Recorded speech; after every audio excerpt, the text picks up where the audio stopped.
Assalamualaikum warahmatullahi wabarakatuh. Perkenalkan nama saya Diandra Gia Putra Herlambang dengan NIM 192231085 akan memaparkan mengenai hasil analisis frekuensi konsumsi bahan makanan menggunakan metode Semi Quantitative Food Frequency Questionnaire atau SQFFQ.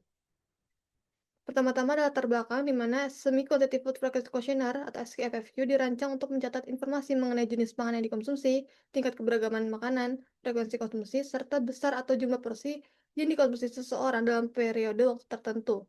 Hasil analisis dari praktikum ini diharapkan mampu memberikan gambaran menyeluruh mengenai kecukupan gizi responden, baik dari segi energi, makronutrien, maupun asupan gula dan natrium, sehingga dapat digunakan sebagai dasar evaluasi pola konsumsi pada kelompok di usia dewasa awal.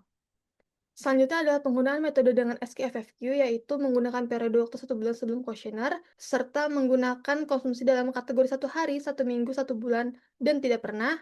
Kemudian penyesuaian kandungan gizi dengan TKPI, DKBM, USDA, dan Australian Food Consumption Database, serta membandingkan dengan AKG, AMDR, dan Permenkes untuk pemenuhan asupan gizi.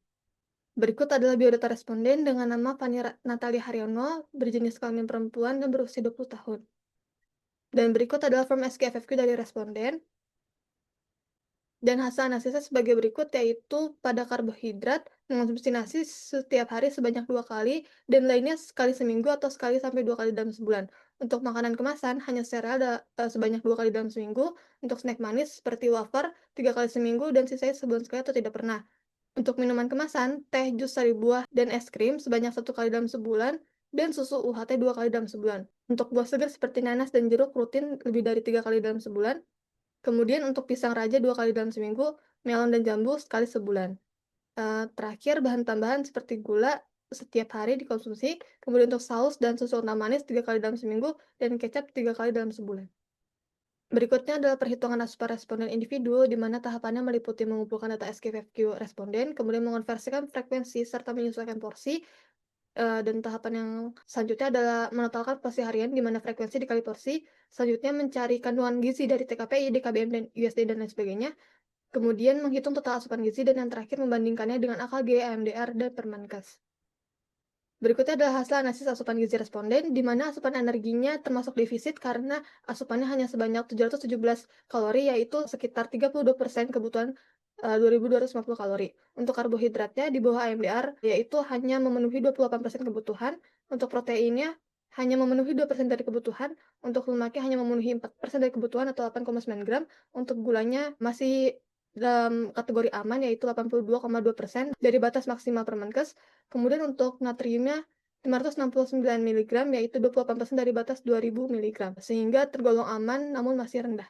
Selanjutnya adalah rata-rata asupan gizi kelompok sebagai berikut, dan berikut adalah hasil analisis asupan gizi kelompok, di mana asupan energinya rata-rata 1.341 kalori, yaitu 59,6% dari kebutuhan sebanyak 2.250 kalori, termasuk defisit. Untuk proteinnya, jauh di bawah minimal AMDR, yaitu hanya sebesar 21,7 gram dari 56,3 gram. Untuk lemaknya, hanya memenuhi 16 gram dari AMDR minimal 50 gram. Untuk karbohidratnya hanya memenuhi 238,4 gram, yaitu masih di bawah minimal AMDR sebanyak 253,1 gram. Untuk natriumnya 553 mg, yaitu 27,7% dari batas aman 2000 mg. Untuk gulanya 118 gram, yaitu sangat tinggi 235,6% dari batas 50 gram per Menkes. Untuk perbandingan individu energi tertinggi responden, NSS, sebanyak 2.953 kalori dan terendah pada ARK dengan 512 kalori. Kemudian untuk konsumsi gula tertinggi yaitu pada NSS sebanyak 641 gram dan terendah pada KSS sebanyak 12 gram. Kesimpulannya adalah kelompok defisit energi, protein, lemak, tetapi konsumsi gula sangat berlebihan. Dari paparan saya sebelumnya dapat disimpulkan bahwa baik individu maupun kelompok belum memenuhi energi, protein, dan lemak. Perbedaan utamanya terletak pada individu masih aman konsumsi gula, sedangkan kelompok jauh melebihi rekomendasi. Untuk pola makan antara kelompok dan individu belum seimbang, dan dapat disimpulkan bahwa metode SKFFQ efektif untuk memetakan pola konsumsi, frekuensi, dan porsi makanan pada individu maupun kelompok. Serta saran dari saya adalah bagi responden untuk meningkatkan asupan protein dan lemak sehat, serta mengurangi konsumsi gula.